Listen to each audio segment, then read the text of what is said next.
MLB.TV now, $94.99. Watch all out-of-market regular season games live or on demand, plus MLB Big Inning. Blackout and other restrictions apply. Visit MLB.TV for details.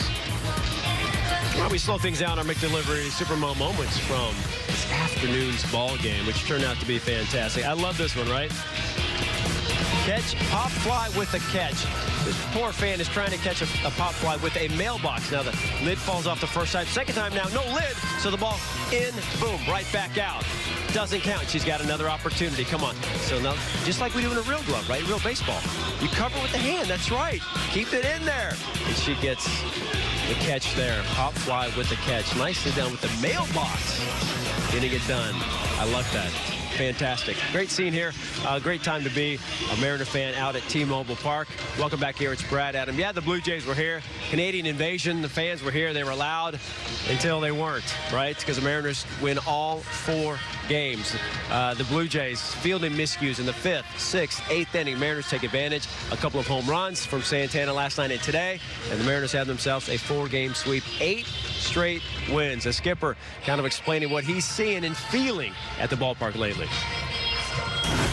Let's start with chaos ball is back. We saw it today, but we got a few breaks. Anytime you sweep a team, certainly a quality team like the Blue Jays have, you're going to need to get a few breaks, and we got a few today. But again, our pitching, I thought Logan threw the ball really well. He had a really good curveball today. He located the fastball well.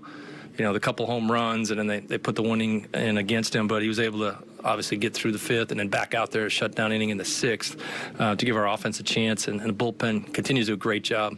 Penn Murphy got one up. Bichette had a really good day. That happens. I say all that, and our team just kind of hangs in there and keeps going. And it's games like this that, you look up, how did we win it? Well, we've got a few breaks, but you need to take advantage of them. Certainly the ball that got through Vlad's glove and a drop pop-up, led to a couple runs. And, you keep putting pressure on teams. You make them make plays. Good things happen. And credit to our guys. Really awesome weekend. Great crowds. A lot of energy in the ballpark. It's what Major League Baseball is supposed to be about, and a lot of our young players are getting to experience it for the first time in this rivalry, and it was great. Great weekend for us. I'll take your questions. Scott, he's not a young player, but when you got Carlos Santana, you talked about his ability to get on base and be a veteran presence, but 2 days, he's provided a lot of power for you. Yeah, I think he's been here 12 days, and I think we're 11-1. Does that sound right? Mm-hmm. Yeah, and certainly he has added so much to our team, but nothing more than obviously the home run last night, a couple more home runs today. I've always talked about all players. Home runs come in bunches, but the quality at bat, he's seeing the ball really good, and the experience level, it's huge. And it's rubbing off in a number of different ways in our clubhouse with our players. I can't say enough about what he's brought to our team in the clubhouse as much as he has on the field. What do you make of how locked in he is right now? I mean, that's an 0-2 count, side armor. Just really seems like something that would be tough to square up. No panic. Really, I guess it's the best way to describe it. Younger players get up in those positions and panic, get down in the count. But not just Carlos. I thought Justin Upton had a really good game today. It's really hard to sit on the bench for 4 or 5 days and then jump in there and have a good, gets a walk, gets a base hit. What those veteran guys have done, just leading by example along with talking. But they're really adding a lot to our team. And we will hear from another veteran guy getting it done today, and really the whole season long. It's J.P. Crawford. We'll hear from him coming up. But right now, let's get back to Angie Mintic. Have more on not just this one, but more other Seattle area sports. Ange? Yeah, we're going to switch gears to the Kraken, and I think we saw the impact that Matty Beniers had on the team this past season after being taken by the Kraken with their first pick. Well, just a couple of days ago, the Kraken could not believe their luck when Shane Wright was available with the 4th pick. Now, Shane Wright was the Canadian Hockey League's top prospect, and he dreamed of the day that he would be drafted into the NHL, maybe not to the Kraken, who didn't exist until last year, but he could not be happier with where he landed. It's been a dream come true. I think ever since I was a kid, like you said, it's been a dream to be drafted, and I'm super happy, super thankful drafted into Seattle. I think that it's a great organization. It's a great, great fit for me, and they have a really bright future ahead as well, and it's an unbelievable city with a great fan base too. So I'm just really, really excited to be here. Ron Francis said that he was going to take the best player available. Clearly, that was you. And he wanted somebody who was going to be able to make an impact right away. You saw what happened with Maddie last year. Have you allowed yourself to think about that possibility? For sure, yeah, that's definitely something that is a goal of mine for next year. I want to come into camp and earn my spot on the team and be a difference maker on the team next year. I think that's where I believe I can get if I put a lot of work in this offseason and have a good training camp as well. So like Ron Francis was saying, I want to have an impact right away, and I think that I can do that for the team next year. Maddie Beniers reached out to you after you were taken. What did he say, and was it helpful to have somebody sort of in your corner that's been through this? For sure, yeah. I just reached out and said congratulations. Just say super excited for me to be on the team, and I'm going to love Seattle. So, it's always nice having guys like that reach out. Had a couple other the Kraken players as well reach out. So, it's great having conversation with them and talking to them about their experiences and all that. All right. Now, I was having a fight with the media members in the other dugout because they want to claim you, of course. But I can understand if you have a favorite Blue Jay. But go ahead and let me know who it is. My favorite Blue Jay is probably Vlad Guerrero Jr. I think this speaks for itself. He's a pretty talented player. Hits the ball. Hits a lot of home runs. Hits a lot on bases, and he's a talented player. So he's probably my favorite, sure. Okay, I'll let that slide.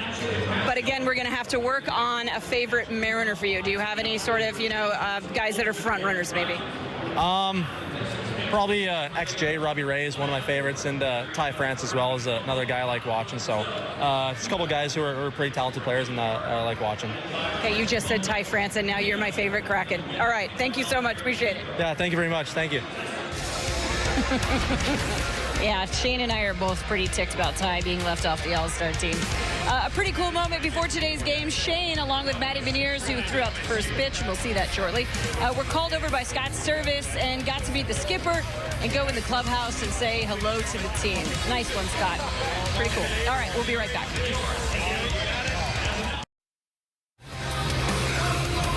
Well, here's Maddie Beniers, first draft pick for the Kraken, coming out throwing the first pitch. He wasn't sure where he was going to throw it from. Luckily, he threw it from the mound, and you know what?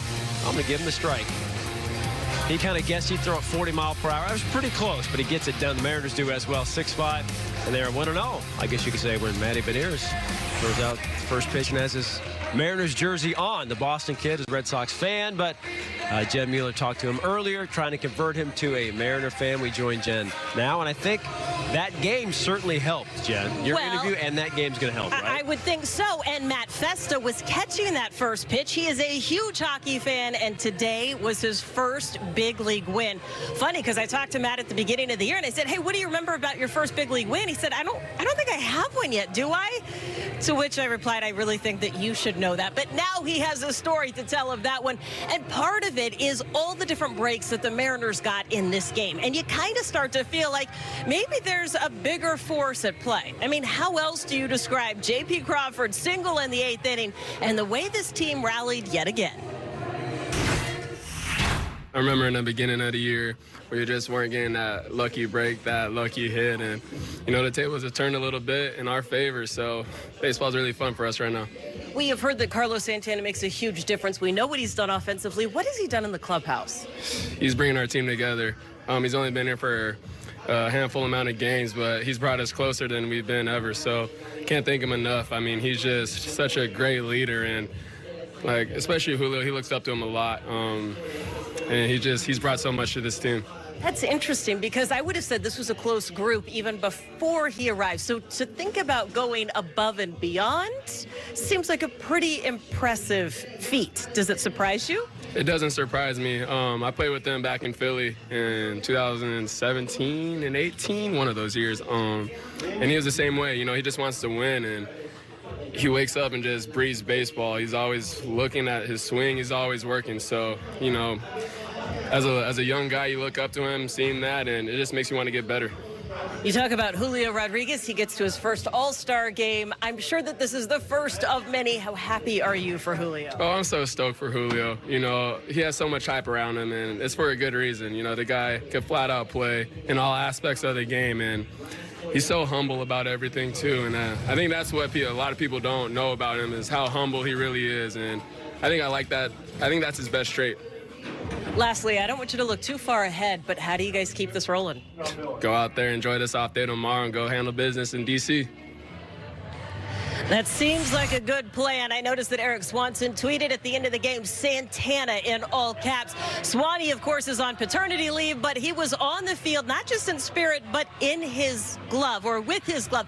Paul Sewell using Swanee's glove until he gets a replacement for the one that was confiscated the other night. So Swanson also part of this game today. He will be back with the team soon. And I talked to Jesse Winker quickly, Brad, and he said, I cannot wait to join this lineup on Tuesday. Pretty stoked at what the team's done without him. That's right. JP suspension done. Now Jesse Winker suspension over. Still have to wait on Julio's, but hopefully that will be resolved soon. Jen, all right, thank you very much. Good stuff inside the clubhouse. JP Crawford is right. I remember talking to him in his locker, and things were not going well. And he mentioned not getting the breaks, not getting the luck. We're 10 games under 5, whatever it was at the time. He's like, you guys relax. We got a lot of baseball left. Right. Yeah, it got to a point where no panic. Yeah, absolutely. It got to a point where you can't keep saying, well, it's early, but what a time to turn it on. What a time to have this kind of stretch right before the All-Star break. It changes the conversation for how you go into that trade deadline, which is going to be crucial for this team. They are here to contend this year. Exciting times ahead, and a huge congrats to Julio Rodriguez. Absolutely. Congrats again, Julio Rodriguez, first of many. All right, a 6-game road trip starts on Tuesday. We leave tonight, off day tomorrow in D.C. I'm looking forward to seeing some monuments and stuff. I've not been around the D.C. area, so I'm excited about that. You got 2 in D.C. You get to see Juan Soto, Nelly Cruz, our old buddy, then 4 in Texas, and then the All-Star break. Julio is going. Hopefully others will go. That's where we're heading. Again, D.C. and Texas, all games on Root Sports. It was a fun, quick homestand. 4 straight wins against the Blue Jays, now tied for the AL wild card.